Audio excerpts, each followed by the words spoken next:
Bem-vindo ao projeto Técnica Feynman. Hoje estudaremos a disciplina de Biologia. Você vai aprender, nem que seja a última coisa que você faça.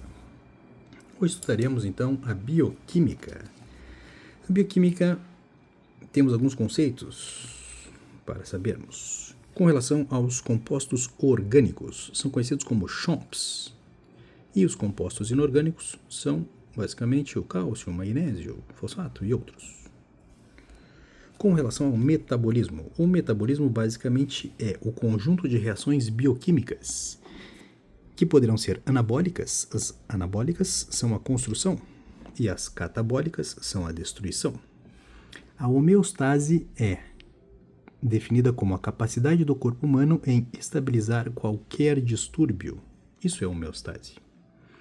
Com relação à molécula de água, temos que saber que ela é uma molécula angular e essa angulação é de 104,5 graus.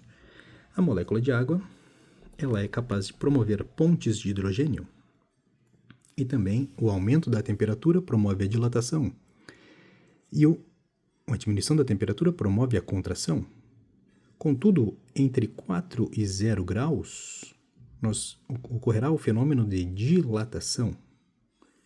Por outro lado, entre 0 e 4 graus, ocorrerá o fenômeno da contração. Com relação aos sais minerais, temos o selênio, cálcio, fósforo, ferro, zinco, cobre e iodo. O selênio ele está envolvido no metabolismo de lipídios e também é um antioxidante. O cálcio ele está presente nos ossos e nos dentes, também na contração muscular e na coagulação sanguínea, muito importante. O fósforo ele estará presente nos ossos e nos dentes e também no ATP, adenosina trifosfato, e é muito importante para a manutenção do pH. O ferro ele está correlacionado com a imunologia. Também está presente no grupo M, que é o grupo prostético da hemoglobina, e também correlacionado com a cognição. O zinco ele correlaciona-se ao metabolismo diretamente e ele é um estabilizador de DNA e RNA. O cobre ele é um antioxidante e ele está presente na ceruloplasmina. E por fim, o iodo se relaciona à tireoide e os hormônios T3 e T4. Então esse é um overview básico da bioquímica e do seu metabolismo. Agora iniciaremos o estudo de cada uma das moléculas, os carboidratos. Os carboidratos, como você pode perceber, é apenas o CHO. De todo o CHOMPs, o carboidrato possui apenas o CHO. O CHO é o carbono, hidrogênio e oxigênio. Nós poderíamos ter, então, uma polihidroxialdeído ou polihidroxicetona. Esta é a função aldeído, a função da química orgânica aldeído, COOH. Enquanto que temos a cetona. A cetona temos um radical de um lado, um radical do outro, e temos um C dupla O no meio. A função dos carboidratos é basicamente energética e de reserva, no caso de amido e glicogênio. Glicogênio animal, amido vegetal. E também a função estrutural. Os carboidratos promovem, então, a função estrutural da quitina, como, por exemplo, no caso do exoesqueleto quitinoso dos insetos, não é mesmo? Com relação, então, aos carboidratos, eles podem ser subclassificados como monossacarídeos, oligosacarídeos ou polissacarídeos. Os monossacarídeos têm a fórmula química genérica de CN, perceba, H2O, sendo que esse N ele estará entre 3 a 7. Então, teremos entre 3 a 7 carbonos aqui e também com essa quantidade de água entre 3 e 7. Quem são eles? Os monossacarídeos serão as pentoses ou as hexoses. Lembrando, quem são as pentoses? Ácidos nucleicos.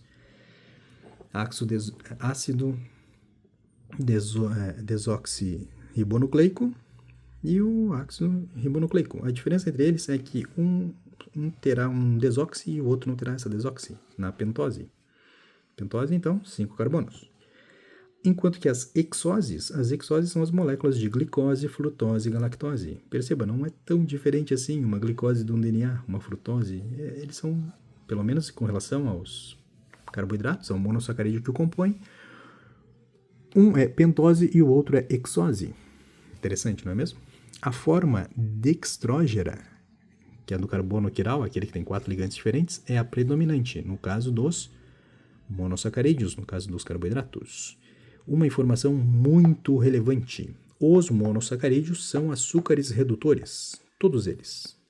Todas as pentoses, todas as hexoses são açúcares redutores. Monossacarídeos, açúcares redutores. Nunca esqueça disso. Com relação aos oligosacarídeos, os oligosacarídeos, como você pode ver, são disacarídeos.